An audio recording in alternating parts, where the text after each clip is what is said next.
side so that we can both see the presentation as well. Yeah.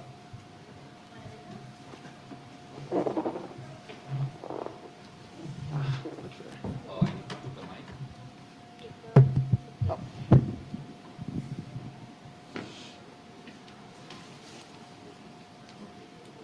This is the clicker. So you guys will keep your clickers, right? Yeah, You're yeah, the yeah. only one presenting. Yeah, I think so. Why don't you just keep it with you? Oh, sure. Okay. Right? You give me way too much power. So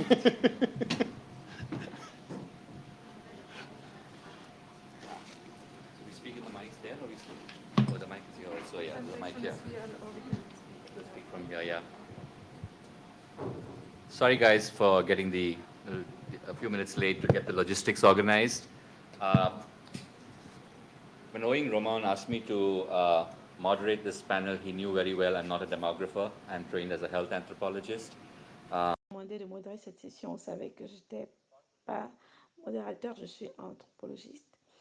La raison pour laquelle il m'a demandé de le faire, c'est de s'engager dans un exercice pour évaluer la mesure des besoins non satisfaits dans le cadre de planning familial.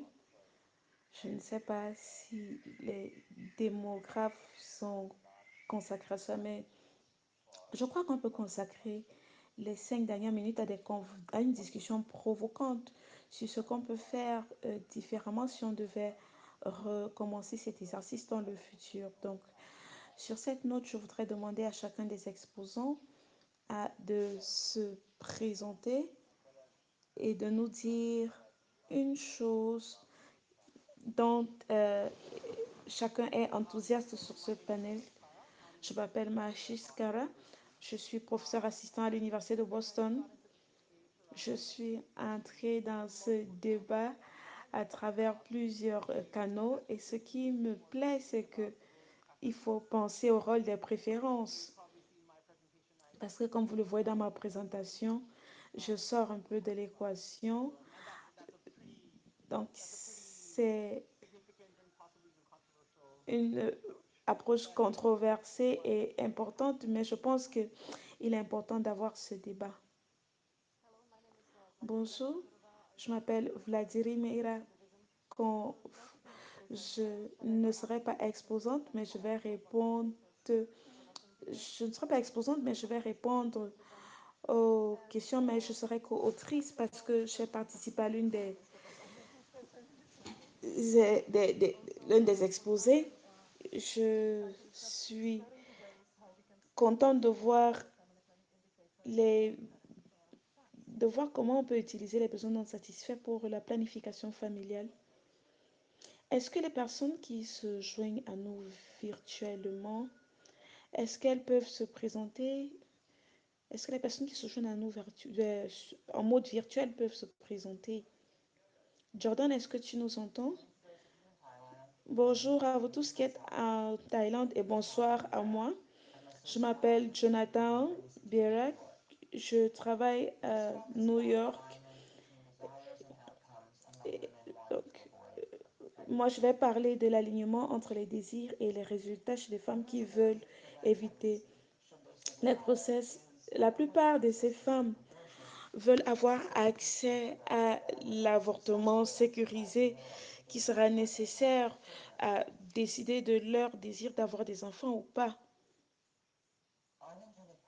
Les grossesses non désirées sont associées aux résultats adverses de santé et pour ces raisons, l'incidence des grossesses non désirées aider les gouvernements et les organisations de la société civile à mobiliser les ressources pour promouvoir l'accès aux soins santé et de la santé sexuelle et reproductive. Les taux de grossesse non désirée ont diminué pendant les 30 dernières années dans toutes les régions du monde. Et cette tendance montre la capacité des femmes à améliorer leur capacité d'empêcher les grossesses non désirées et atteindre l'objectif des femmes d'exercer leur droit de décider librement du nombre d'enfants qu'elles veulent. Cependant, ce taux a ne, de manière conventionnelle n'est pas toujours convenable au fait d'éviter les grossesses non désirées.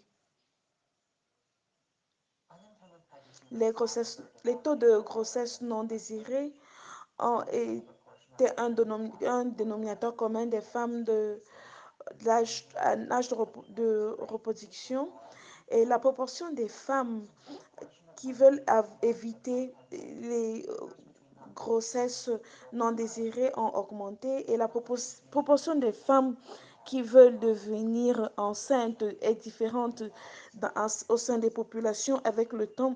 Ça complique l'interprétation des données. Donc, nous proposons des mesures alternatives qui font un lien entre le nombre de grossesses non désirées et le nombre de grossesses à risque qui veulent arrêter ou espacer les accouchements. Nous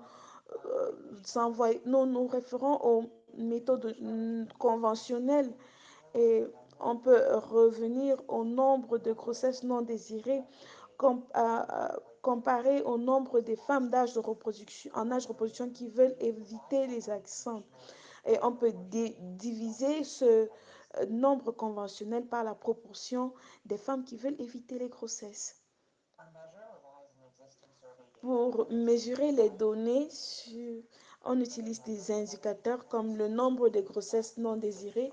On a utilisé le Guttmacher en collaboration avec l'OMS. Pour le nombre de femmes qui veulent éviter les grossesses, on a utilisé la division de la population des Nations Unies et leurs références. Ce diagramme montre les taux pour les taux annuels entre 2015 et 2019. Je veux il s'agit des taux de grossesse non désirés par OMD dans les sous-régions. Dans toutes les sous-régions, on est passé de 35 en Europe à 258 en Afrique. C'est le taux des grossesses non, non désirées. Ces taux étaient plus élevés dans les sous-régions africaines. Les Caraïbes et certaines autres régions ont montré des tendances à la hausse.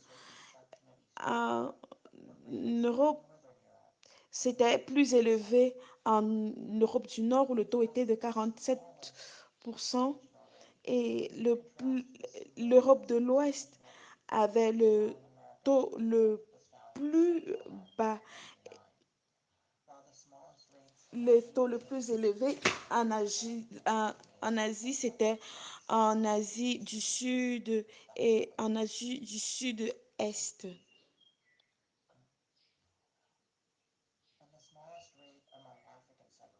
En, en Asie, en Afrique, on avait 138 en Afrique australe. Il y avait environ 7. L'Europe a constitué de manière générale la région où le taux était vraiment le plus élevé. Donc, dans, en Asie du Sud, où le taux était 129, et les Caraïbes, où c'était 137, les femmes qui voulaient éviter les grossesses le taux était plus élevé. En Afrique, celles qui voulaient éviter les grossesses euh, représentaient environ 7% des autres régions. Ici, nous avons les taux pour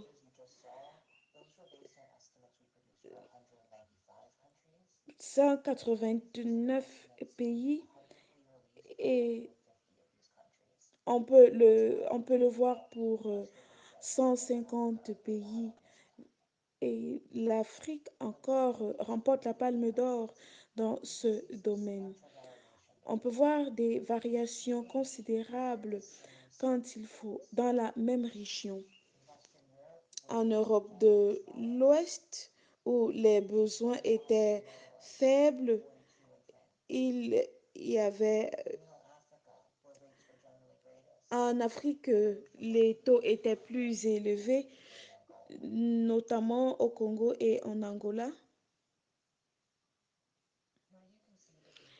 Ici, vous pouvez voir le, les taux conditionnels et les taux non conditionnels. Les taux conditionnels sont bleus et les taux non conditionnels sont orange.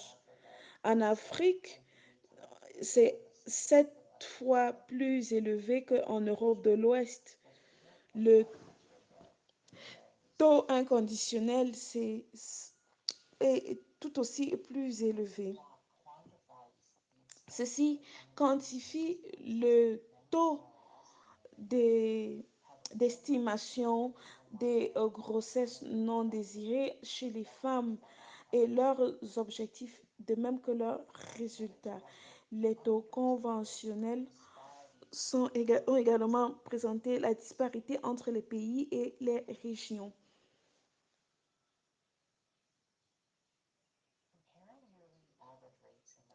Pour comparer les taux au début des années 90 et ceux qu'on vient de présenter jusqu'en 2019, on peut voir les sous-régions où il y a eu des déclins et les déclins ont été beaucoup plus au niveau des taux inconditionnels. Les pourcentages ont changé. Par exemple, les taux conditionnels ont, ont plus décliné que les taux inconditionnels en Europe et en Afrique centrale. Pareil dans les régions de l'Asie du Sud et certaines régions de l'Amérique. Donc, on a pu voir un alignement entre les préférences et les résultats chez les femmes qui veulent éviter les grossesses. Ce qui signifie que les mesures conventionnelles ont baissé chez les femmes et dans la plupart des régions, les taux sont plus élevés.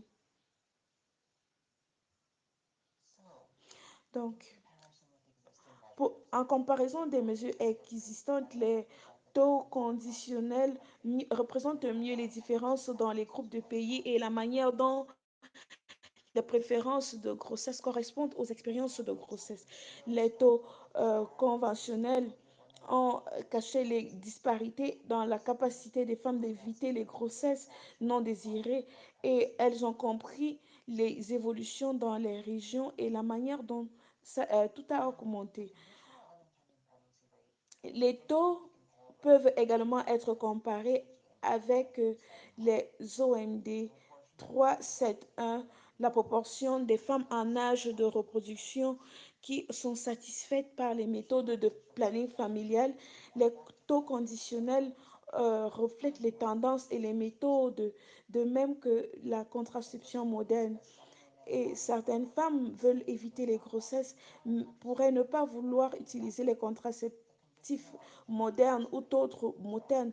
Le taux conditionnel est arrimé aux préférences reproductrices des femmes. Pour terminer, je vais vous laisser avec cette citation. Le droit basique, c'est de déterminer librement et de manière responsable le nombre d'enfants et l'espacement euh, reconnus dans les accords internationaux. Merci pour votre temps. Je voudrais également remercier l'agence norvégienne pour la coopération et la Fondation Gates qui ont financé cette étude. Je vous remercie.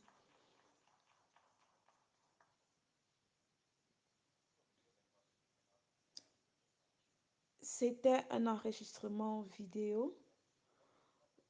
Donc, on va prendre la parole pour les échanges, les discussions, les perspectives.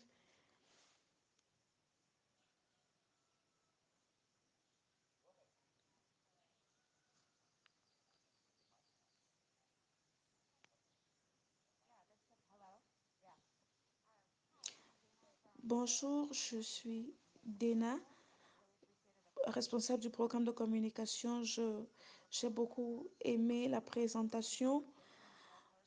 Il y a des conversations que j'ai eues dans des réunions comme celle-ci, des concepts des grossesses désirées, non désirées,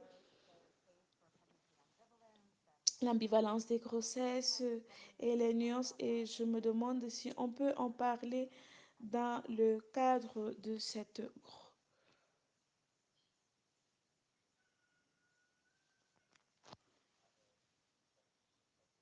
Est-ce qu'il y a d'autres perspectives, d'autres questions? In similar vein to the question that Alors, en lien avec la question précédente, on essaie de comprendre la dynamique dans le temps. Qu'en est-il des intentions? Comment est-ce qu'on mesure les intentions? Nous avons des données qui sont souvent limitées. Qu'en est-il de la stabilité ou du changement dans le temps? Donc, les intentions sont importantes à cerner ici. Qu'est-ce qui serait considéré comme étant une grossesse non souhaitée? En particulier avec les méthodes de contraception modernes. Donc, on va essayer de clarifier un petit peu l'interaction entre l'intention et la grossesse. Est-ce qu'on pourrait peut-être développer cet aspect?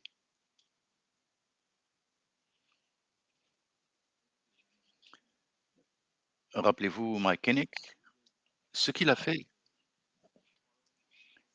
Il a fait des enquêtes, il a suivi les mêmes femmes sur des années, il a comparé les réponses,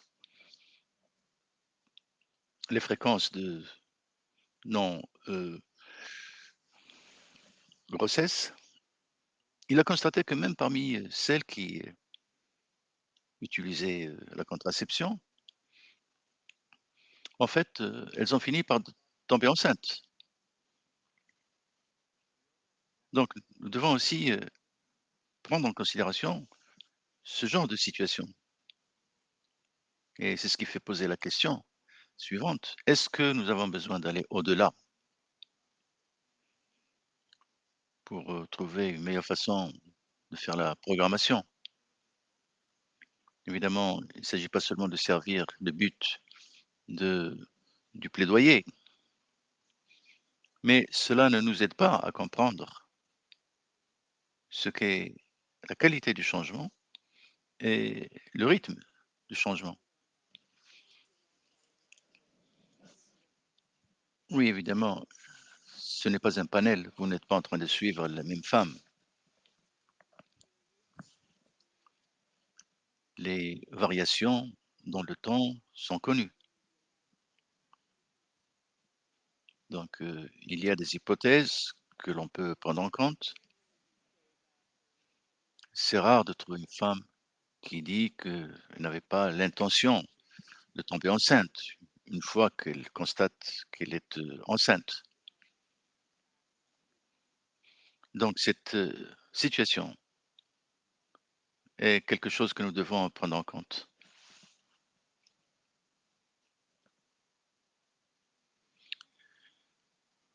Oui, pour ajouter un mot à ce qui vient d'être dit, est-ce qu'il y a des différences géographiques dans la manière de répondre par ces femmes? Est-ce qu'il y a des différenciations géographiques et dans quelle mesure est-ce qu'on peut en mesurer l'importance?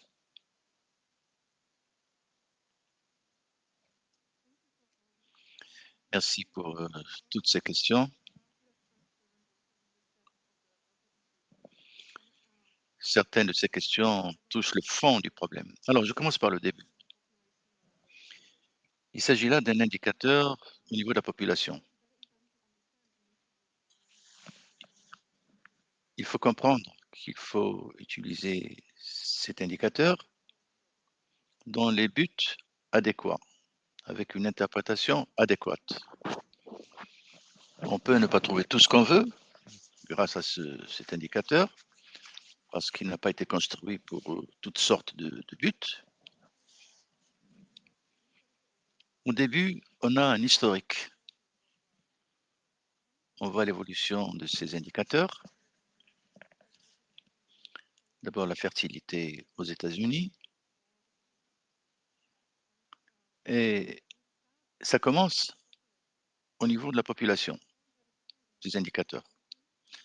Mais dans les années 80, ça commence à aller au niveau individuel. Et là, on voit que les individus passent d'une situation vers une autre, avec des préférences qui changent. Il est certain que ces études sont là pour suivre les changements de l'individu sur un laps de temps donné. C'est quelque chose qui vise à étudier les changements au niveau de la population. Le problème, c'est les différences entre les populations en termes de fertilité. Ça change dans le temps. Les indicateurs précédents n'ont pas su cerner cette question. Donc même pour nous, c'est surprenant de constater que chaque année,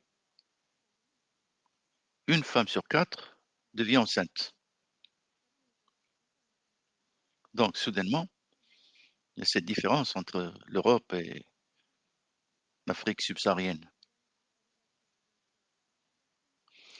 Dernière question, je répondrai ceci.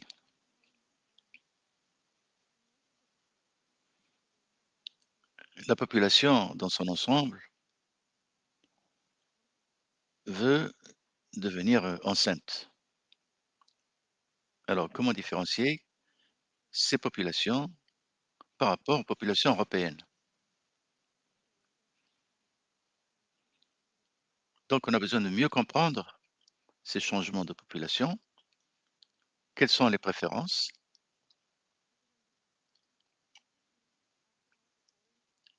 Je peux donner une réponse un peu ennuyante. Parfois, il faut présenter les différents cas de figure. En fait, nous oublions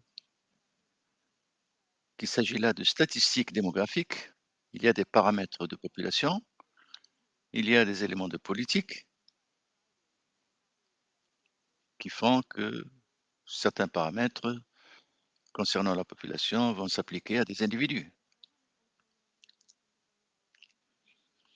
Il y a aussi un problème au niveau de chaque indicateur. La proportion des femmes qui utilisent des méthodes de contraception modernes.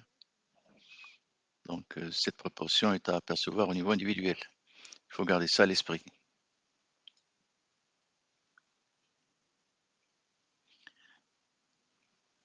Parlez dans le micro, s'il vous plaît. L'interprète n'entend pas l'orateur.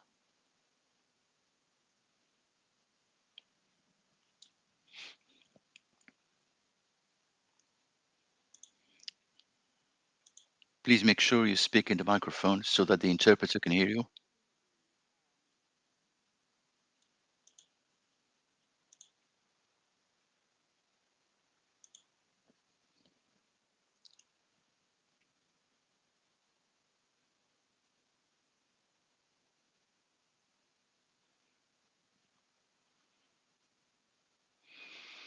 Alors, nous allons mettre sur l'écran une nouvelle diapo.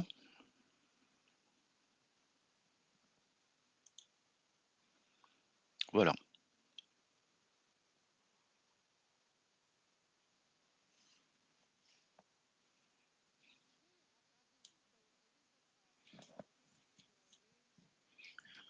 Je crois que ce qu'il faut dire ici,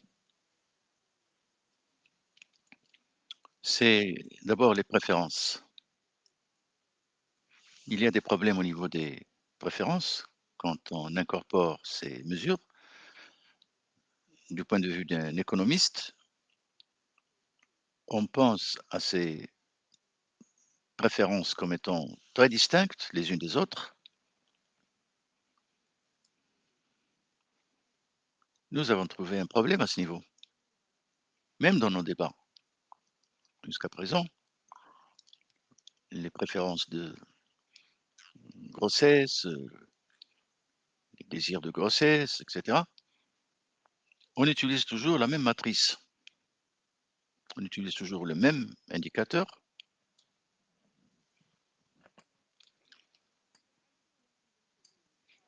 Donc, vous êtes sans doute d'accord avec ce qui est dit dans cette diapo. Si la proportion de femmes qui veulent reporter la grossesse, mais n'utilisent pas la contraception, eh bien, ça joue un rôle significatif en matière de planification familiale.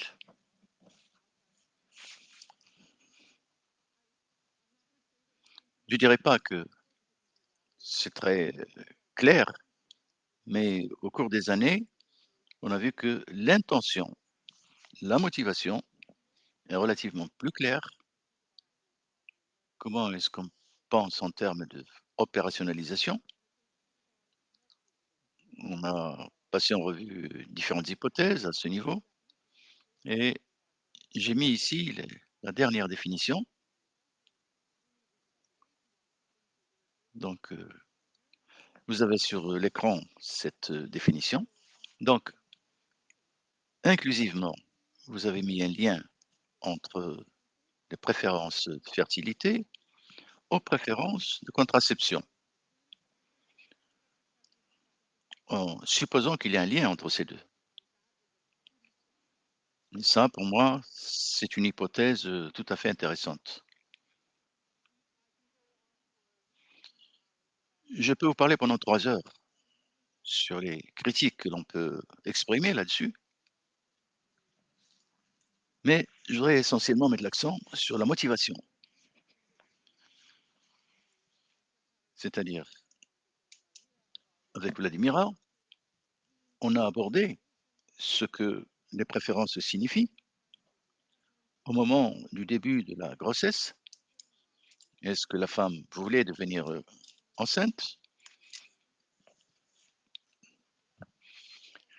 Donc, en fait, la raison d'être ici est très claire. Quand on essaie de faire de la prospection, ça ne résout pas le problème, ça le rend pire encore.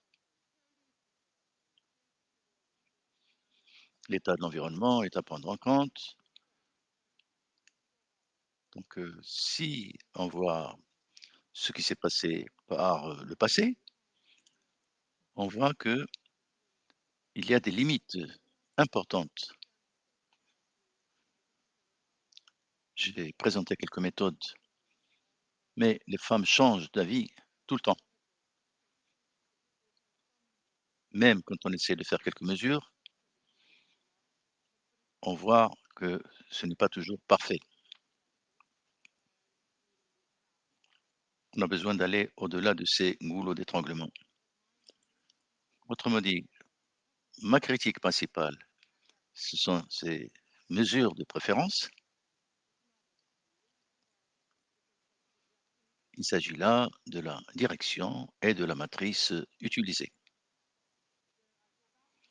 Donc, on revient à l'idée de base. Donc, compte tenu de cette approche, quelle est l'intention de ces mesures? Alors moi, j'ai une question à poser ici. Quel serait le comportement dans une société qui choisit la bonne contraception?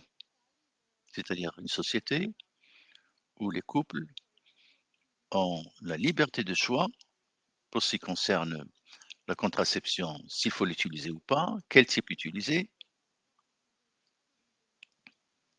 Donc, les raisons pour lesquelles les sources sont utilisées ou pas, mais cette idée est quand même importante à prendre en compte. Et donc, si nous allons au-delà de cette analyse, on voit l'état du monde dans cet environnement et on se demande en quoi est-ce que c'est différent de ce que nous avons déjà expérimenté. C'est la différence entre ce qui est idéal et ce qui est actuel. Alors, je propose cette approche qui permet de définir cette expérimentation. Je n'utilise pas la prévalence contraceptive en tant que CP, en tant que proportion de femmes dans un pays, à un moment donné, qui utilisent la contraception en l'état actuel du monde. Voilà, c'est ce que nous mesurons souvent. Ceci dit, je définis ce qui est idéal, c'est la proportion de femmes qui utilisent la contraception dans l'état du monde dans lequel les femmes peuvent réaliser leurs préférences sans contrainte, c'est-à-dire des contraintes de coût, des contraintes de barrières, etc. Ici, je parle des normes sociales, des contraintes sociales. Quel serait l'idéal, un monde idéal pour les femmes et pour les couples pour pouvoir réaliser leurs préférences en matière de contraception? Donc, la réalisation d'un choix informé, c'est quelque chose d'important. Si nous sommes en mesure d'identifier ces différences, eh bien, on aura bouclé la boucle dans cette analyse. Il y a des erreurs de mesurage qu'on a pris en compte. Mesurer ce qui est idéal, c'est beaucoup plus compliqué. Donc, on va révéler la préférence d'une femme par le choix de contraception qu'elle va faire. Qui sont les femmes qui vont adopter cet environnement idéal dans lequel elles auraient plus d'autonomie et seraient en mesure de prendre des décisions informées, que ce soit avec un libre choix ou pas? Donc c'est une fertilité directe observée. La question est comment identifier les femmes qui font partie de cet état idéal du monde? On a besoin d'identifier le sous-échantillon de femmes qui reflète cette attitude de choix de contraception. Si nous utilisons des standards par rapport à la santé de l'enfant, à quoi est-ce que nous avons la possibilité de comparer ces éléments? Voilà comment les enfants auraient dû croître s'ils avaient tous les éléments nécessaires, si l'investissement était là, etc. Donc c'est la même idée, mais c'est en parallèle dans la planification familiale. Autrement dit, sur 56 pays, j'ai quand même fait des comparaisons entre 2010 et 2019. Et l'idée, c'était d'identifier les femmes idéales qui remplissent les 5 critères que vous avez sur l'écran, c'est-à-dire appartenir à une catégorie socio-économique aisée, ayant donc un meilleur accès, étant actuellement mariée, troisièmement, avoir un niveau d'éducation relativement avancé, Quatrièmement, connaître au moins une ou deux méthodes de contraception. Et enfin, elles ne font pas état de la distance au service de santé comme étant une barrière perçue. Donc, les données, c'est quelque chose qui est important ici. Si je choisis un sous-échantillon, je vais passer de 2 millions à quelques 55 000 femmes qui répondent à ce critère. Ça représente à peu près 2,7% du total. Donc, quand on fait la comparaison, il est évident que dans différents pays, la situation évolue.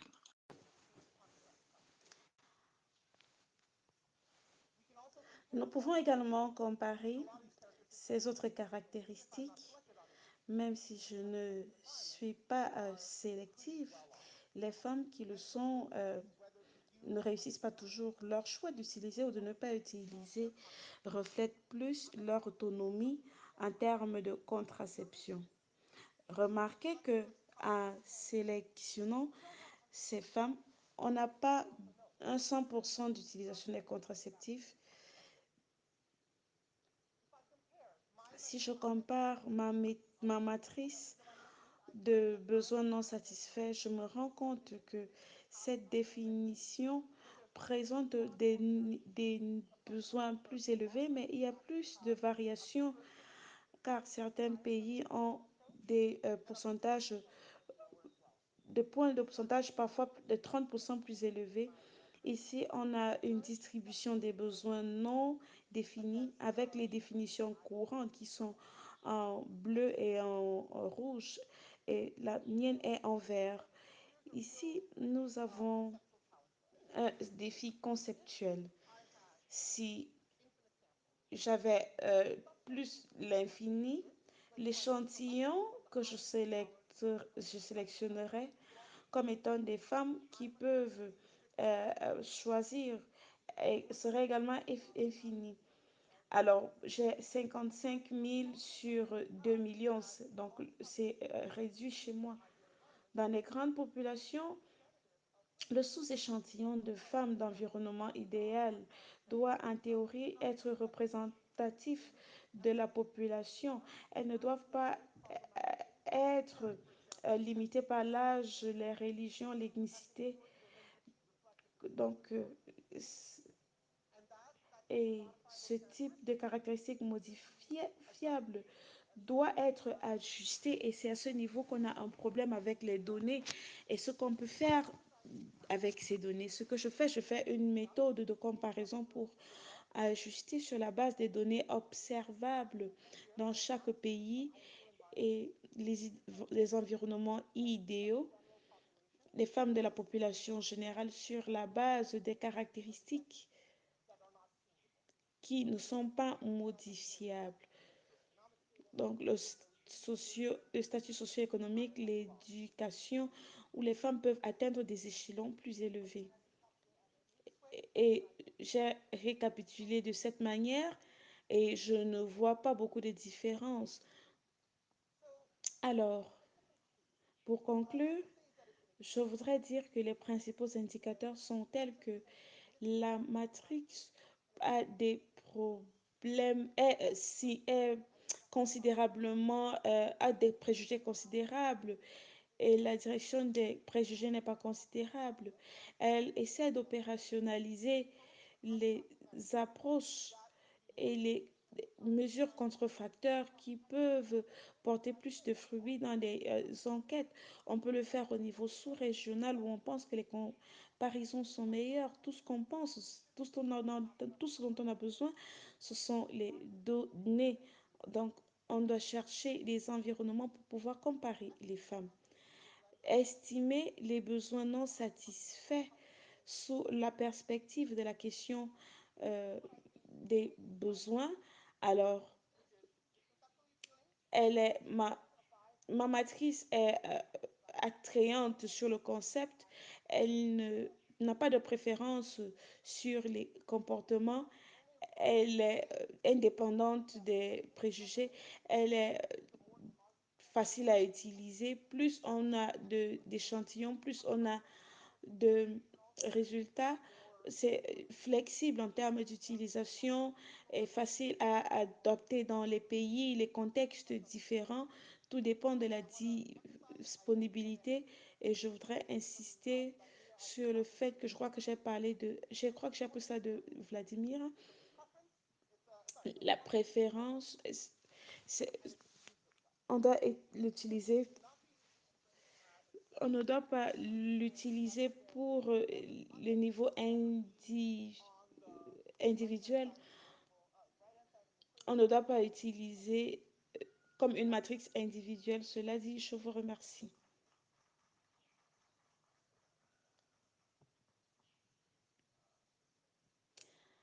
Avant de prendre les questions, est-ce que l'orateur peut parler dans son micro? Can the speaker speak in his microphone?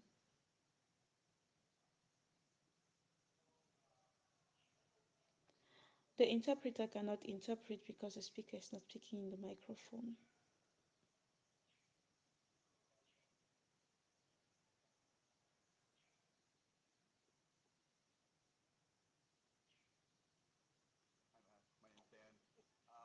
Bonjour, ma question c'est est-ce que vous connaissez la relation entre vos nouvelles mesures et les anciennes mesures?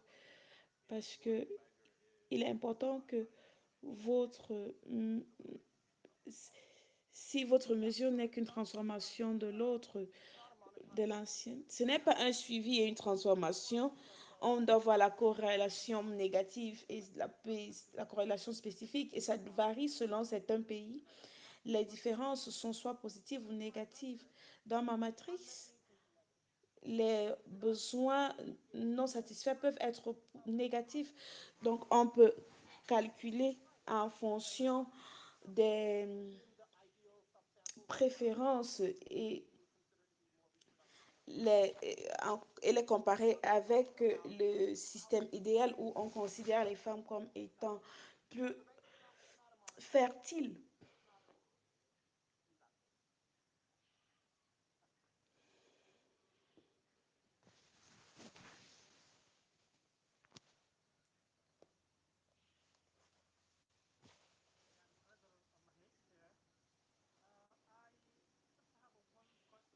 J'ai une question. Merci pour cette présentation, euh, cette nouvelle présentation de mesures des besoins non satisfaits qu'on attend depuis longtemps.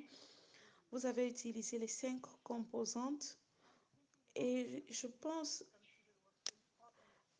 me demande si on doit considérer un élément important, le choix éclairé, parce que parfois les femmes pourraient ne pas connaître les méthodes dont ils ont besoin.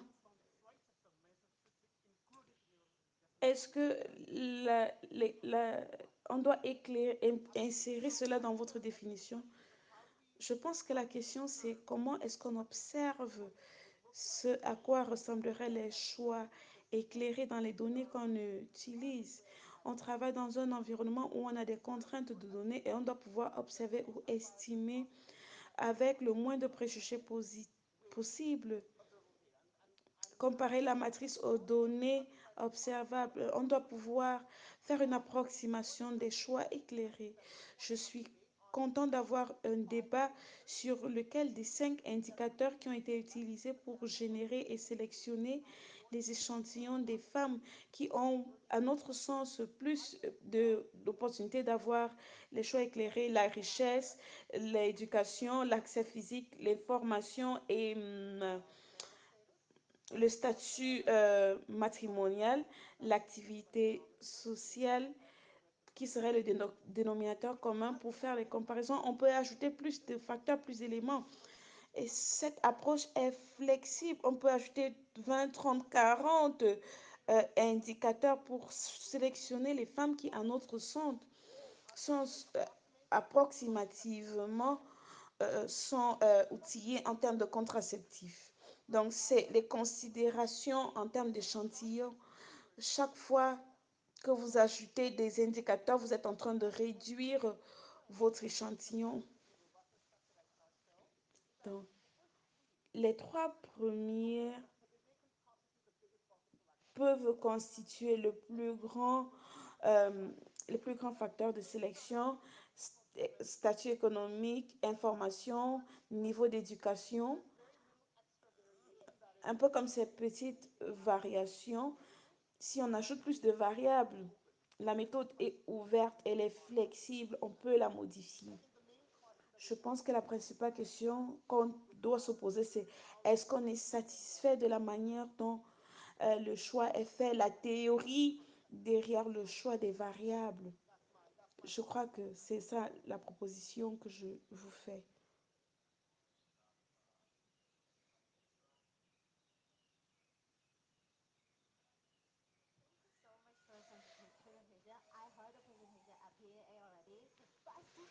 J'ai encore une question. Je me suis demandé, vous avez dit vos indicateurs est réduit à ces trois composantes: statut économique, éducation et est-ce quand même ce paradoxe dans les pays à faible et à moyen revenu où quand on parle d'éducation, on parle d'éducation au-delà de l'enseignement secondaire. Quand on parle, on dit généralement que les femmes qui font cette expérience dans les études empiriques, par exemple, elles sont victimes de violences. Est-ce qu'elles sont bien informées?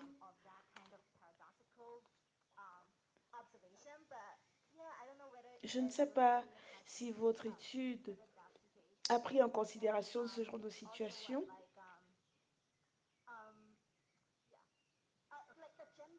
La considération genre. Je sais que l'autonomisation n'est pas toujours mesurée dans tous les DHS, mais votre échantillon parle également des femmes mariées.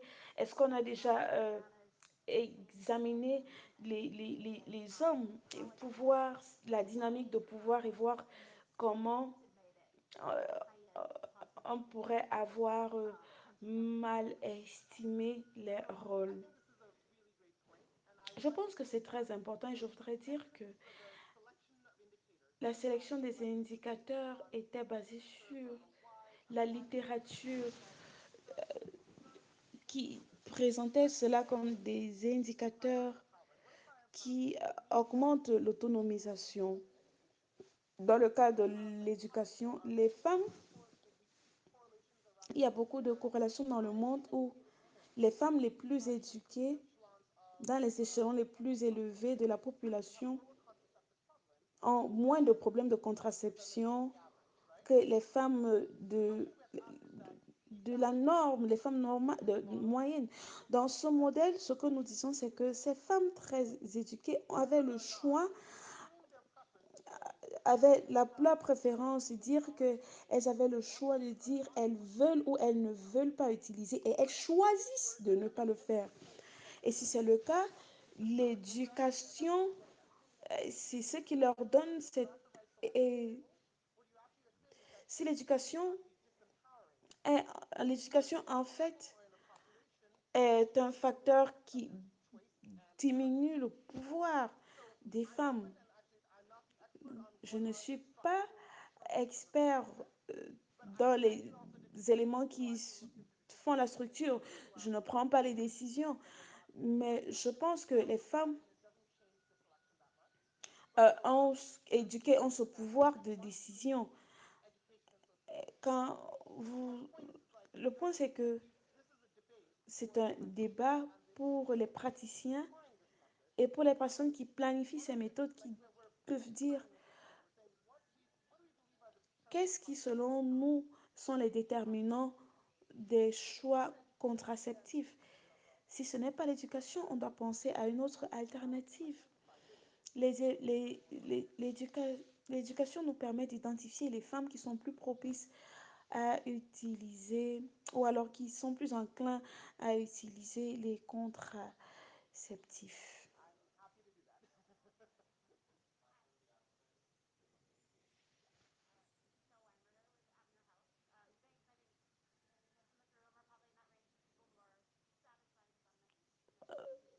Donc, je pense que quand vous étiez en train de parler de vos idées, de vos théories, il y avait une question à court terme, long terme, quand il fallait mesurer les besoins, la société, les normes. À quel degré pensez-vous que les femmes peuvent être sélectionnées en fonction de leur environnement? Qu'est-ce qui, selon vous, est-ce que c'est les sociétés conservatrices où les normes sont conservatrices, où les opportunités sont réduites, où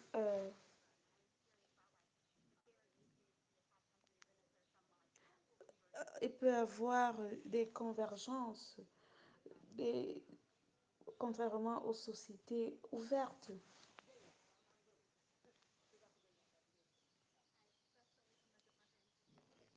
Bookmaker Institute Great, les deux questions.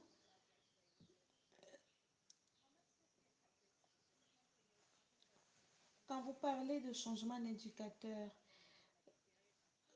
à quel degré est-ce que le groupe idéal peut varier par pays? On ne veut pas faire une comparaison entre les pays, mais on doit également pouvoir suivre les tendances.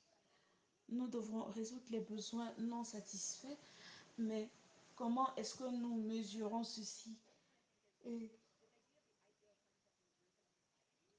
le groupe idéal dans un groupe, dans une société, quand on parle d'autonomisation, est-ce que c'est seulement au niveau des contraceptions? Et moi, je pense à la gamme de choix disponibles. Et est-ce que c'est parce que elles ont également contrôle de leur corps et de leur ovulation? Elles peuvent donc choisir quand avoir des rapports sexuels. Et est-ce qu'il est possible ou alors est-ce que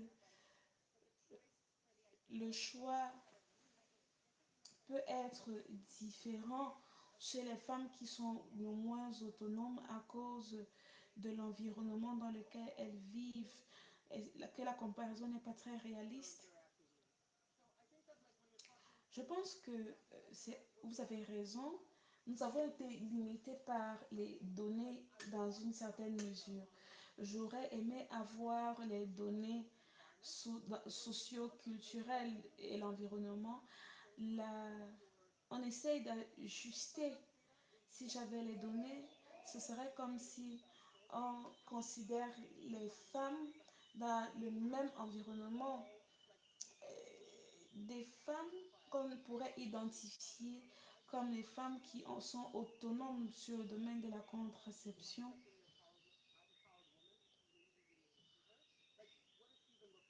À quoi est-ce qu'elles ressemblent? Comment est-ce qu'on conceptualise cela? C'est l'une des racines de cet exercice. Et la sélection des variables, nous le faisons de manière agrégée à travers les pays. Dans certains contextes, l'éducation ou bien ceux dont on parle pourraient ne pas avoir la même relation. Donc ça pourrait ne pas être monotone, ça ne peut pas être la même chose toujours dans tous les pays. Donc le, je voudrais dire également que pour cette variable comparaison des pays, on ne doit pas prendre l'éducation comme un mécanisme de sélection, mais on doit se poser la question comment est-ce qu'on conceptualise l'autonomisation des contraceptifs et les caractéristiques qui rentrent dans cet idéal. Donc, le fait qu'on est déjà en train d'en parler, j'ai l'impression que j'ai atteint l'un des objectifs. Que l'objectif soit correct ou pas, je pense que on doit penser à la aux variations et à la signification de l'autonomisation des contraceptifs et des variations dans les pays. Comment est-ce qu'on opérationnalise cela? À quel niveau est-ce qu'on arrête d'être tolérant au sujet des comparaisons? On peut s'arrêter maintenant et puis écouter les exposés de nos partenaires.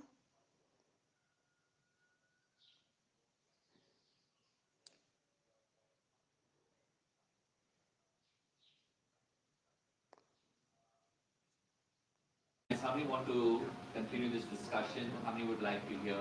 Voilà, on va continuer à échanger sur ces différents aspects, si vous le souhaitez.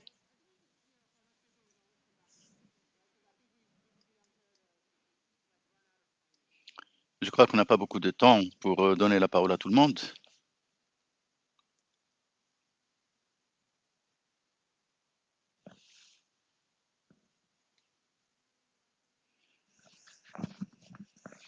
Fana James, je suis du conseil de la population. Désolé, je n'ai pas pu être avec vous toute la séance. Je remercie les organisateurs pour commencer et je vais présenter au nom de mon équipe un document sur l'intention de grossesse. Alors, les intentions de fertilité changent avec le temps. La recherche a montré que ça peut changer très rapidement. Les intentions de fertilité couplées aux méthodes de contraception risquent d'augmenter le risque de grossesse non souhaitée. Alors, des études ont été faites sur ces différents aspects. Les études longitudinales ont été menées pour prédire les comportements en fertilité à l'avenir et pour essayer de faire une prévision d'une utilisation future de contraceptifs. Alors, ici, on a la définition de l'intention des femmes par rapport à l'intention de fertilité. Pourquoi est-ce que les femmes souhaitent prévenir ces grossesses non souhaitées? Dans l'étude actuelle, on n'a pas vraiment focalisé la recherche sur cet aspect. Évidemment, est-ce qu'une femme voudrait avoir un autre enfant? Ça, c'est lié aux études et à la définition que j'ai mentionnée. Donc, le but de notre étude aujourd'hui, c'est de répondre à deux questions. D'abord, par rapport à la motivation pour éviter les grossesses, même quand elles ont exprimé le souhait de mettre un terme à leur fertilité. Deuxièmement,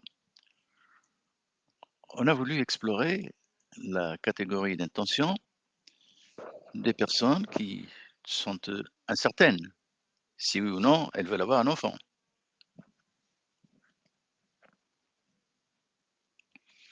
Donc, c'est intéressant, ces méthodes que nous avons utilisées.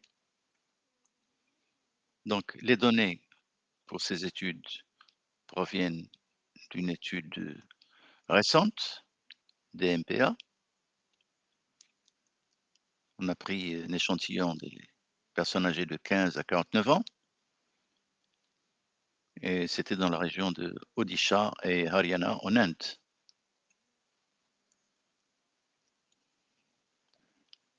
On a fait des interviews à certains intervalles. On a vu les femmes une première fois, ensuite une deuxième fois 3 mois plus tard, et puis troisième fois 6 mois plus tard, et enfin une quatrième fois 12 mois plus tard.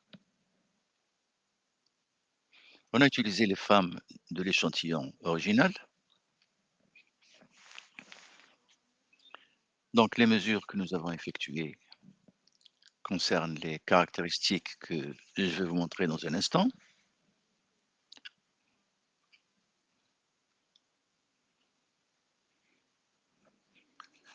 Alors, les variables indépendantes. D'abord, les intentions de fertilité à 3 mois. Est-ce que vous voulez avoir un autre enfant? Ça, c'est la question posée à ces femmes. Combien de temps vous êtes disposé à attendre d'ici à la venue de cet enfant? Est-ce que ce sera dans 1 an, 2 ans ou plus de 2 ans à compter d'aujourd'hui? Donc, la motivation pour éviter la grossesse à 3 mois a également été étudiée sur une échelle de 1 à 10, 10 représentant extrêmement important et 1 il n'est pas important.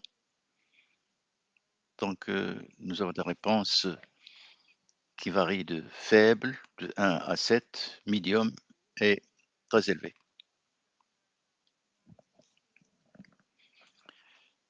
Les intentions combinées de fertilité et la motivation d'éviter la grossesse à 3 mois. En fait, on a couvert 8 catégories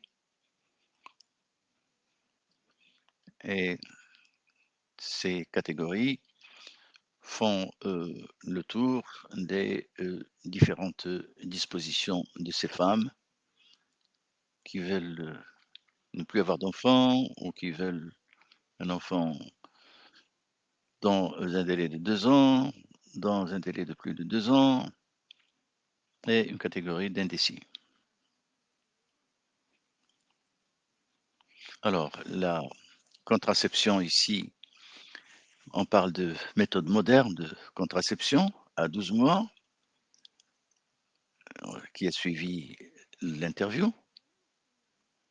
Donc les femmes à 3 mois pourraient être des femmes qui utilisent les méthodes modernes et à 12 mois, c'est, la contraception utilisant les méthodes modernes.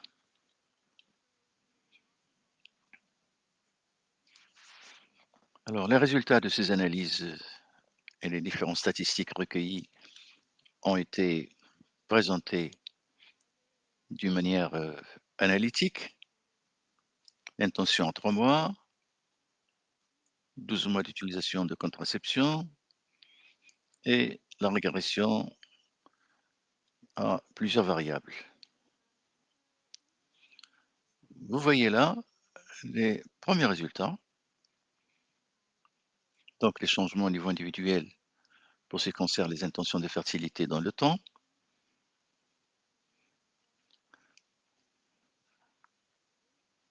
Différentes étapes. Il est important ici de montrer que parmi les femmes qui ont dit qu'ils ne veulent plus avoir d'enfants, une bonne partie d'entre elles a changé d'avis au cours, du temps et puis, quand on examine la chose, au niveau individuel, on voit qu'il y a une très bonne stabilité de ces chiffres. Là, ce sont les changements en matière de motivation pour éviter la grossesse.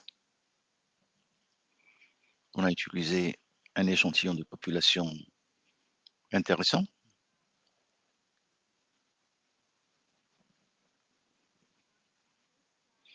Ce graphique vous montre les caractéristiques, des répondants dans un échantillon analytique. 73% moins de 30 ans. La plupart ont un certain niveau d'instruction. Chacun avait au moins un enfant. 60% ne voulaient plus d'enfants.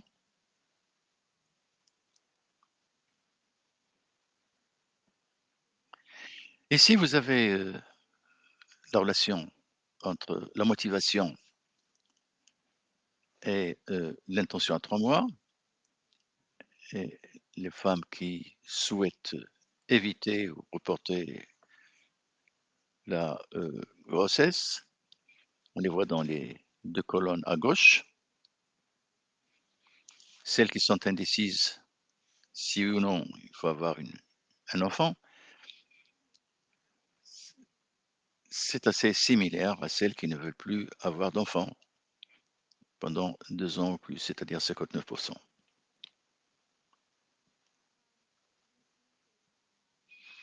Ici, nous avons les méthodes modernes utilisées avec les motivations. À 12 mois, 80% utilisent une méthode moderne. Et quand on examine les intentions de fertilité,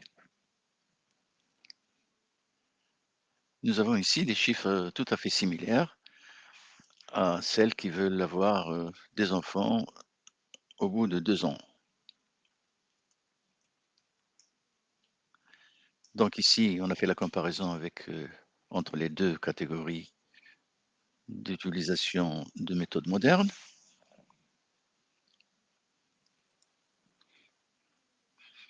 On peut voir ici chaque catégorie d'intention de fertilité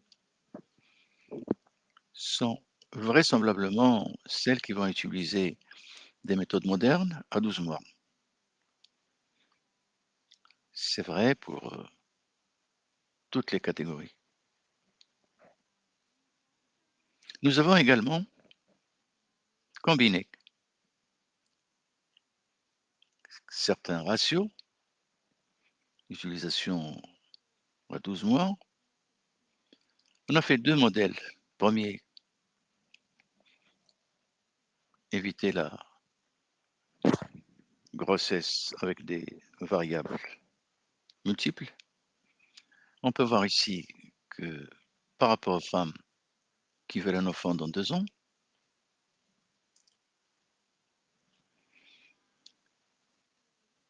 nous avons 2 fois plus que l'autre catégorie. En termes de motivation, il y a 1,5% qui sont susceptibles d'utiliser la contraception moderne.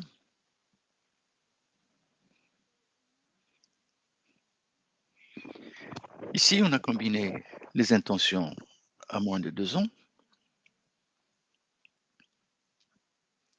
On a pris en compte la situation des personnes indécises.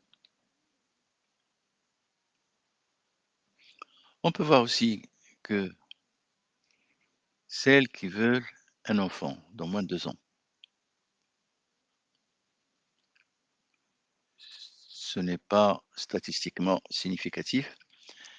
Celles qui ne veulent plus d'enfants en 2 ans ou sont indécises sont soit plus motivées et sont susceptibles d'utiliser les méthodes modernes de contraception. On a aussi testé des différences de situation.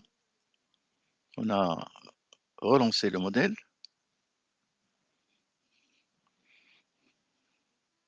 On a trouvé que les femmes avec faible motivation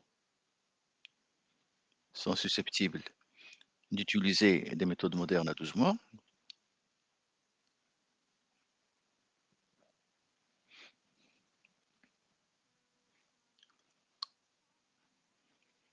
Alors, à travers toutes ces catégories, au nombre de 4,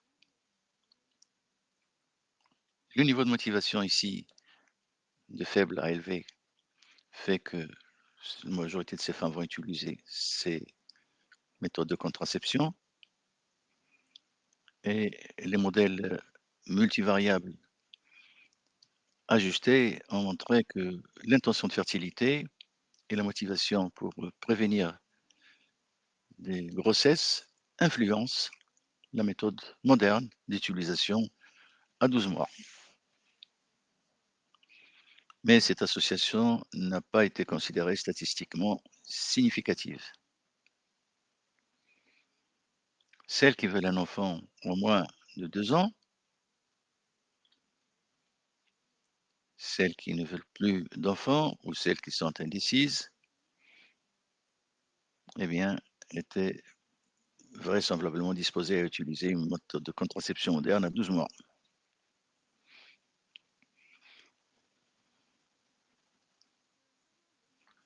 Donc, il y a des limites à cette étude. Pour être enrôlées dans le panel, les femmes devaient être des utilisatrices de méthodes modernes, mais la motivation change à court terme. L'exemple analytique à 3 mois inclut une toute petite proportion, c'est-à-dire 12%.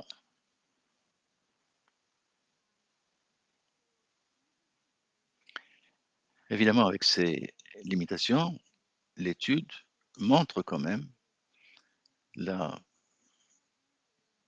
possibilité de prévoir, mais il faut continuer les recherches et explorer davantage les intentions. Merci.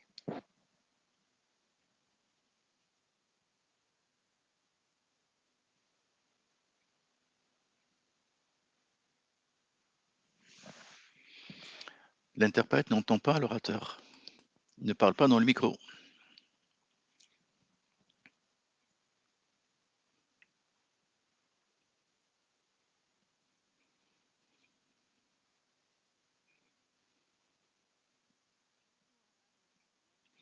J'ai une observation à ajouter. Quand est-ce qu'il faut utiliser telle ou telle méthode de contraception? Je pense qu'il faudrait continuer la recherche pour ce qui concerne les mesures et je crois que le, la méthode, l'hypothèse proposée ici gagnerait à être prise en considération.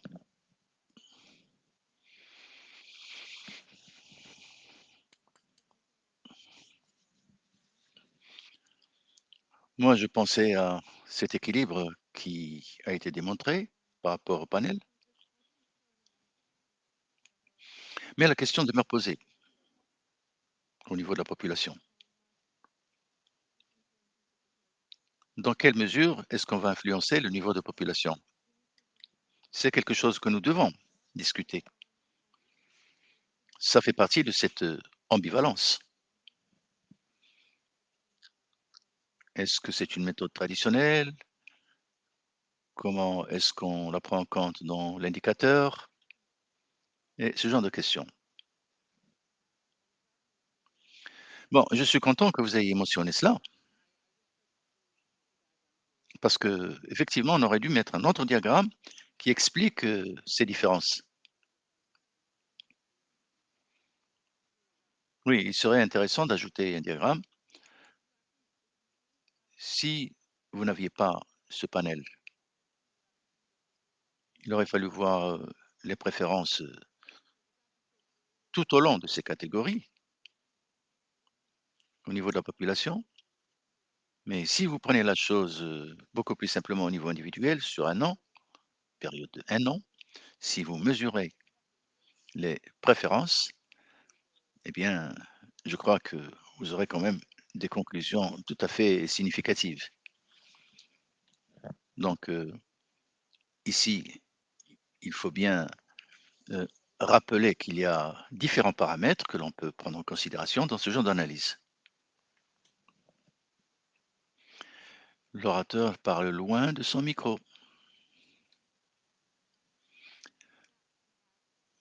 Bien, par rapport à préférence fertilité et aux autres préférences, on pourrait peut-être reporter. C'est une méthode qui peut valablement être utilisée si c'est le souhait de la femme concernée. En fait, on aurait pu ajouter cette hypothèse de comparaison. Ça aurait été intéressant.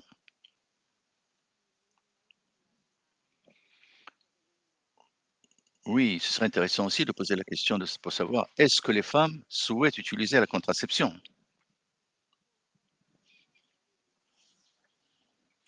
Alors, il faudrait trouver une méthode qui permette de poser ce genre de questionnement.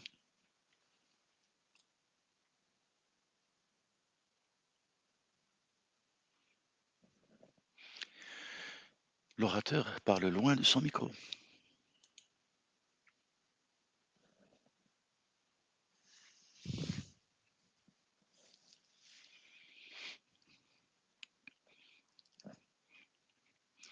On n'entend pas cet orateur car il ne parle pas dans le micro.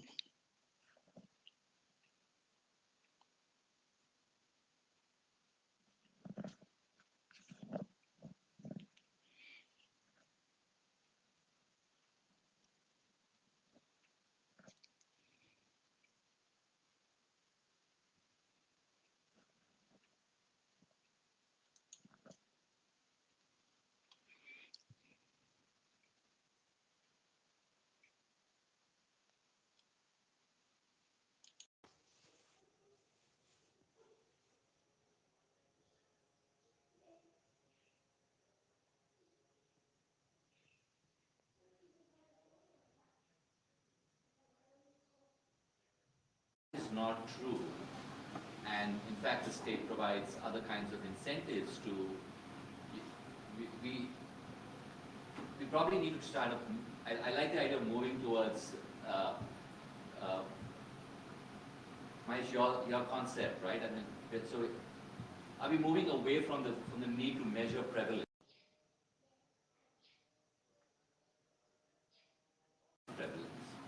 Because if the conditions are good enough, the outcome should be good enough. That's a good thought. Je pense que c'est très intéressant. Ça va dans le sens de la présentation de Maïch. J'étais un peu préoccupée à penser qu'il existe une partie de la société qui a une utilisation idéale à qui on peut assigner des caractéristiques. Je sais que tu n'aimes pas les préférences, mais la préférence fait partie de l'approche basée sur le droit. C'est la satisfaction en termes d'intention, quelque chose qui, à mon sens, on, pourquoi est-ce que les femmes font partie de cette société idéale?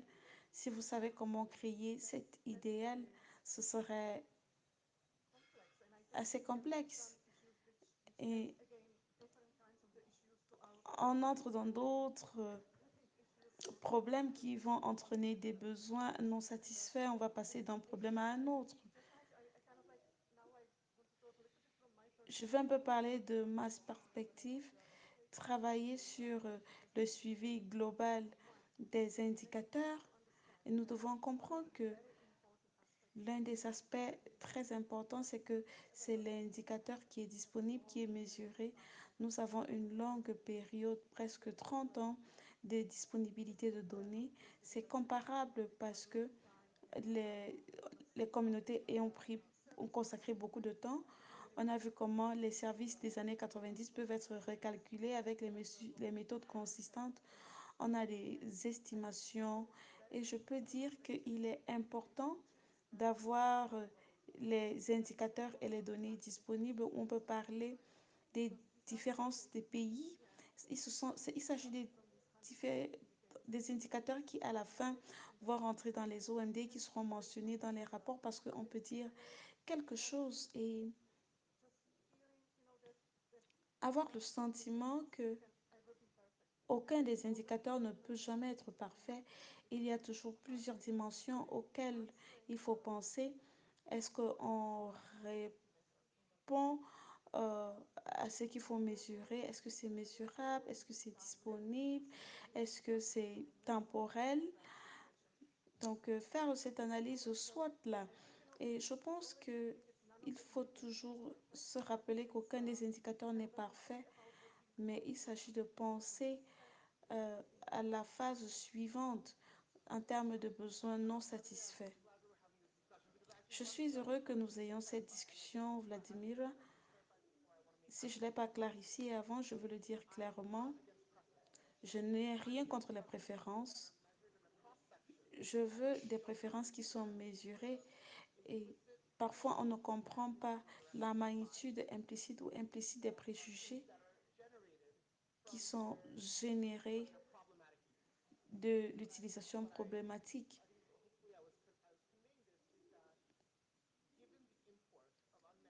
En ce qui concerne l'importance des besoins non satisfaits dans les politiques et le budget qu'on y a investi, dans toutes les sessions, on parle des besoins non satisfaits pour tous les efforts qui sont exercés. Le fait qu'on utilise une approche biaisée comme celle-là, on ne comprend pas. On a eu du temps en tant que recherche pour faire des distinctions conceptuelles.